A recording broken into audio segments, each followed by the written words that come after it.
और इस काल को अमृत काल कहा जा रहा है।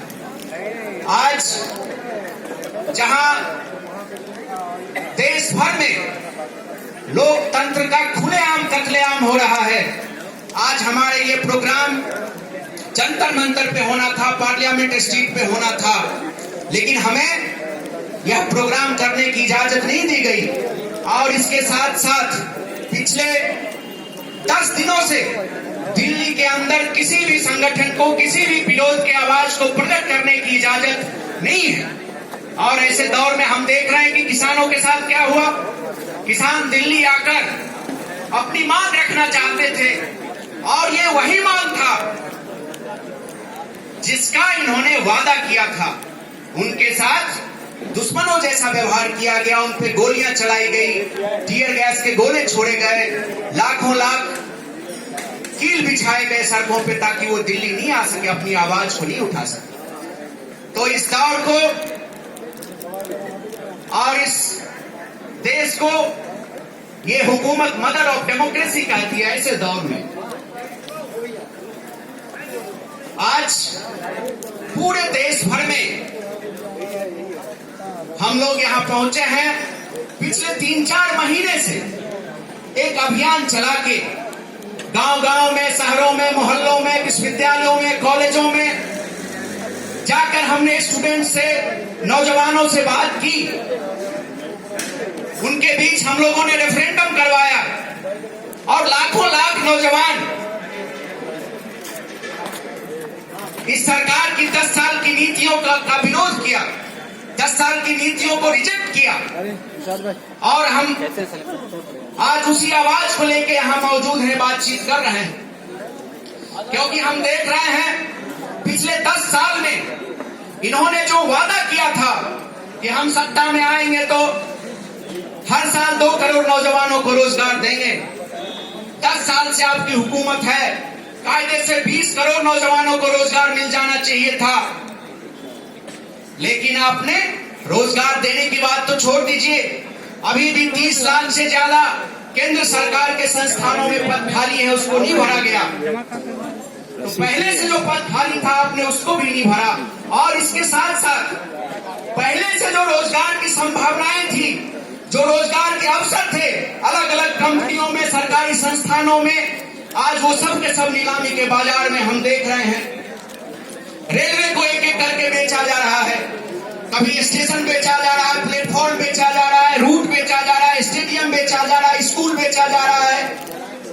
और रेलवे के साथ साथ पिछले 70-75 सालों में इस मुल्क ने जो कुछ भी रोजगार के अवसर हासिल किए, आप एक एक करके उसको नीलामी के बाजार में रख के उसको बेच रहे हैं। 100 से ज्यादा कंपनियों के शेयर आपने बेचे, कुछ शेयर सबके आपने बेचे। ये हकीकत आपके शासन की है। आपने कोल इंडिया को बेचा, आपने हिंदुस्तान एरोनॉटिक लिमिटेड को बेचा, हिंदुस्तान पेट्रोलियम बेचा, इंडियन ऑयल बेचा, भारत पेट्रोलियम बेचा, एयर इंडिया बेचा, एयरपोर्ट्स बेचे, और पूरे देश में आप नौकरी देने का वादा तो करके आए थे, लेकिन आपने जो पहले से हमारे बीच अफसर मौजूद थे, आपने हमसे उसे भी छीन लिया। इसलिए साथियों, हम लोगों को गांव-गांव में जाना पड़ा, छात्रों नौजवानों के बीच जाना पड़ा, क्योंकि पिछले 10 साल की इनकी जो नाकामी है, उस नाकामी से तिलमिलाई हुई सरकार, देश भर में जितने भी आंदोलन हो रहे हैं, अभी उत्तर प्रदेश में हमने देखा आरओ के अभ्यर्थी जो वहां पेपर लीक हुआ इम्तिहान का, उसके खिलाफ लड़ रहे थे, उनके साथ बेरहमी से उनकी पिटाई की गई।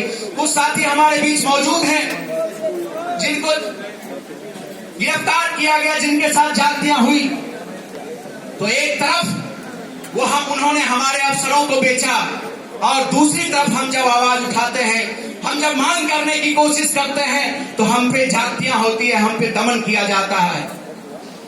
और ऐसा करके वो सोचते हैं कि हम नौजवानों के, छात्रों की जो आवाज है, उस आवाज को खामोश कर देंगे। लेकिन हम बताने आए हैं कि हमारी आवाज को आप खामोश नहीं कर सकते, क्योंकि हम उसी मुल्क के नौजवान हैं जिनका 1857 का इतिहास है, अंग्रेजी और देसी हुकूमत के खिलाफ लड़ने का, जिनका अंग्रेजी हुकूमत को इस देश से बाहर करने का इतिहास है। 70 के दशक का इतिहास है आंदोलन का, 60 के दशक का इतिहास है। और जब जब भी इस हुकूमत ने इस देश की जनता पे, अधिकारों पे जुल्म उठाए हैं, हमारा इतिहास है उसके खिलाफ मजबूती से आवाज उठाने का। इसलिए आप हमारी आवाज को खामोश नहीं कर सकते।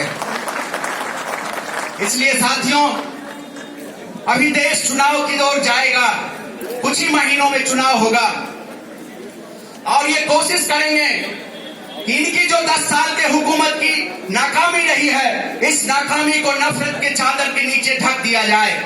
ये कोशिश करेंगे कि देश के अंदर एक उन्माद उत्पाद का माहौल बनाया जाए, ताकि इस देश के नौजवान भूल जाएं कि पिछले 10 साल में आपने हमारे साथ क्या किया।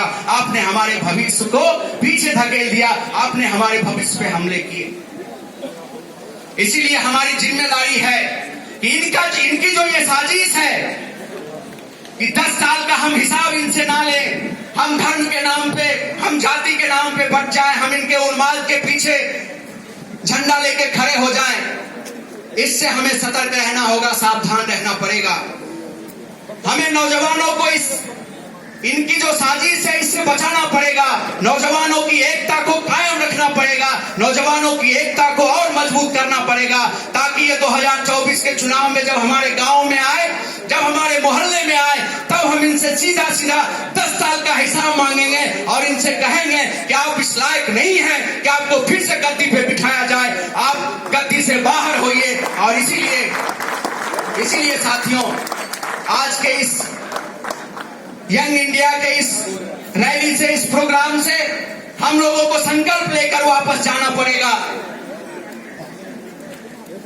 कि हमारी जो एकता है, पिछले 10 साल में हमारे ऊपर जो हमले हुए हैं और उस हमले का गुस्सा है, इस गुस्सा को एकताबद्ध करते हुए हम गांव-गांव में जाएंगे, छात्रों नौजवानों के बीच जाएंगे और ये 10 साल का हिसाब भी मांगेंगे, जवाब भी देंगे।